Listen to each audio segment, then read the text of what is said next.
Hi, mystery writers. It's Zara Altair. This is the Mystery Writing Studio, and today I want to talk about one of my favorite subjects, which is the 4-act structure for writing a mystery.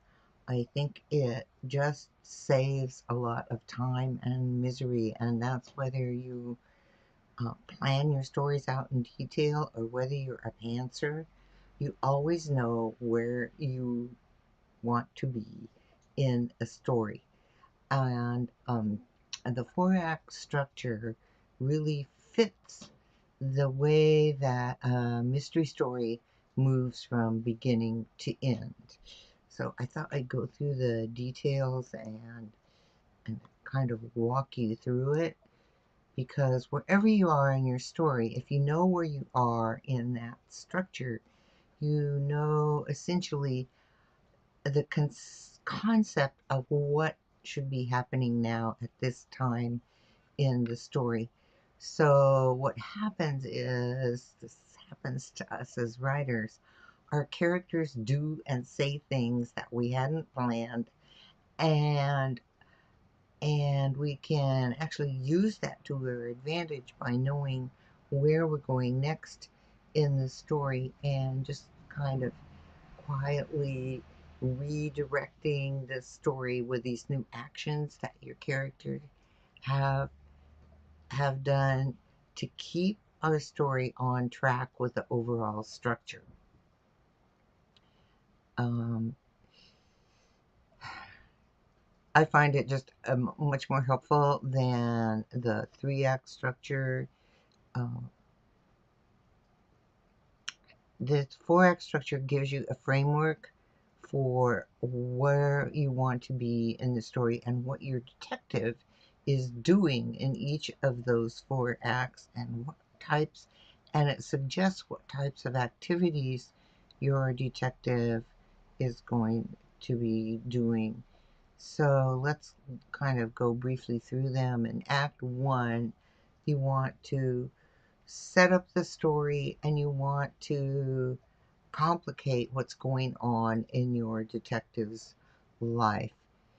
The beginning is about bringing your reader into the story. So in a mystery, you introduce them to your sleuth, and oftentimes near the beginning, the murder, it doesn't have to happen right at the beginning, but um, you do want to get your reader familiar and relating to your detective, because as far as the reader is concerned, your detective is their guide through the mystery puzzle, and they're there to solve the mystery puzzle, right? Um, and one of the best ways to show your sleuth in action and demonstrate their skills that they're going to use later on in the story to solve the main crime is to show them dealing with a problem. It doesn't have to be a big problem. It can just be a problem, and it gets your reader involved with your character right away. We all have problems in our lives and we all need to solve them. And here we are, main character, our hero or heroine, as it were, having to deal with a problem right away. So it gives you the opportunity to showcase your characters' personalities, show their problem solving skills, and show how they relate to other people. Um, you so beginning writers hear, that phrase, introduce the everyday world. This does not mean how they get up in the morning and when they drink where they do when and where they drink their coffee. This is about how your detective operates in the world of your story, and this is a great opportunity also to introduce your reader to the world of your story. So it doesn't matter if you're writing a cozy and it's a small town, or you're writing a historical novel, um, and you want to set them on the streets of London with the sights and smells that your character encounters. You're just introducing them to your detective, giving them a problem, and showing them the world and how they operate in the world. And then at some point in the beginning, when you're still setting up your story, there's some kind of um, incident called the inciting incident. So once your reader has a taste of your sleuth, you want to bring them into a problem of the story. So you move your sleuth out of their quote everyday world into a new challenge.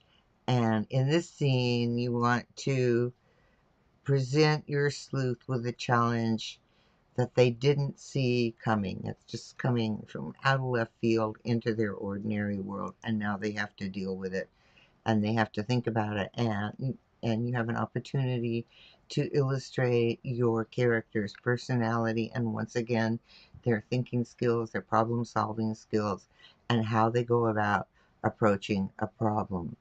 Something happens that puts your sleuth toward the main mystery. It may not be the actual crime yet, like the murder, but it's something that is tangentially related to that event, and your sleuth and your reader don't know it yet.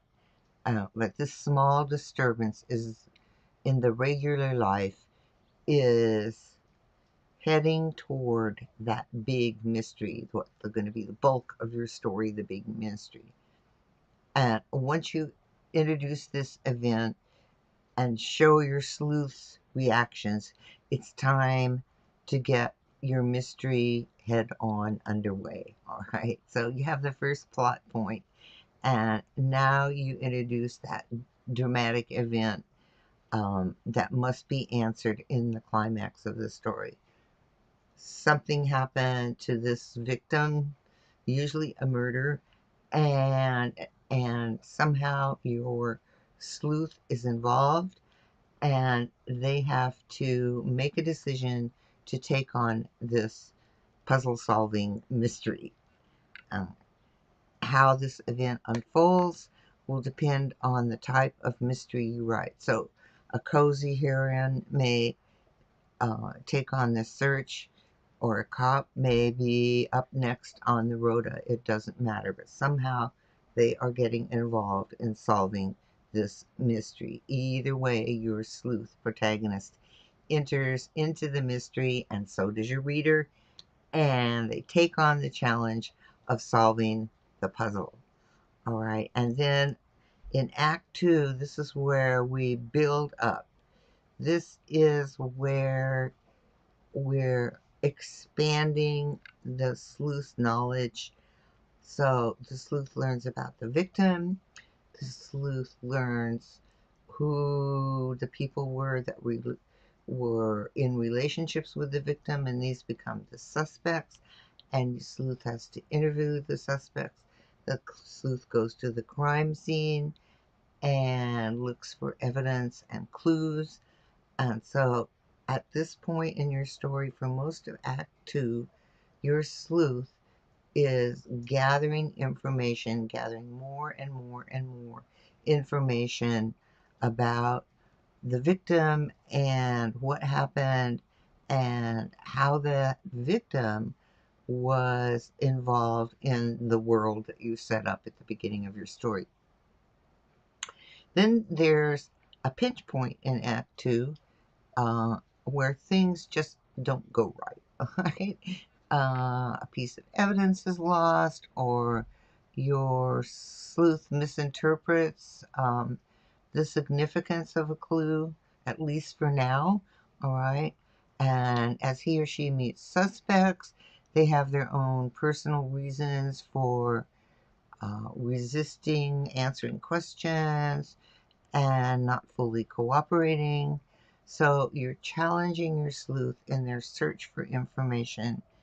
Um, and at this pinch point, whatever your sleuth now thinks is the right way to do it doesn't quite work. Uh, your sleuth, at this point in your story, your sleuth is nowhere near discovering who the killer is, or discovering that villain. During this discovery phase, you want to throw in as many complications as you can along with all the details and these bits of information that your sleuth has to process to figure out how to solve the mystery puzzle. And then at the end of Act 2, you're at the midpoint of your story, and it comes between Act 2 and Act 3, and it's a pivot point in your story. Um, your sleuth may discover that she's been going down the wrong path and has to rethink everything. She gets one new piece of information from all that information that came in during Act 2. One new piece of information shows the sleuth that, oops, she got it wrong. Um, and she has to rethink everything at this point in time. You may or may not be very discouraged and may think about giving it up. It's up to you. And then we go into Act 3, and I like to think of this as the funnel. In Act 2, we've just built up all this wide information about the victim and suspects, and how the suspects related to the victim and how they relate to each other. And we have no clue who the villain might be. And now in Act 3, the sleuth starts going through this information that they've collected in Act 2, and they start narrowing it down. So by the end of Act 3, your sleuth is probably going to have a really good idea of who the villain is, because all those things that seemed important in Act 2, or the sleuth didn't know how to interpret in Act 2, they all show up as not being the right answer to solving the mystery. And um, there's also a pinch point in Act 3, um, and this once again throws your sleuth in a new direction and brings them closer to the antagonist villain, whether the sleuth knows it or not. Right? It's just depending on your story. There could actually be a conflict between the antagonist and the sleuth. It's going to depend, but at this point in time, your sleuth hasn't figured it out yet, and things get even more complicated. Uh, so your sleuth has to gather new forces, rethink, re-evaluate where they are, put a new plan of action in place. Um, they might find new support that they didn't have have before, or they may discover new evidence that kind of points toward that villain. Um, and they examine all the old information that they had, and they look at it in a new way. And now, on this new discovery path, you can think of it as the second discovery path after the discovery path of Act 2. So at that pinch point, they are rethinking everything, and they've honed down a lot of that information, eliminating suspects as the actual perpetrator, and now they're on this new path to really discover who that villain is. Um, um, and at this point, that antagonist villain is going to figure out that your sleuth is getting closer and closer to figuring out who they are as the real villain, and they may, behind the scenes, be throwing up smoke screens and obstacles that make it even more difficult for your sleuth. Okay, and then as we go into Act 4, your sleuth is on the path of the villain. Uh, they um, the victim's world becomes more of a mystery, and now your sleuth must sort through the last details to figure out who that antagonist is. And at this point in time, there's also some kind of conflict with that antagonist, um, which is part of the revelation of the antagonist. You want to save this toward the very, very end, right? And then the sleuth confronts the antagonist and reveals that they are the actual killer.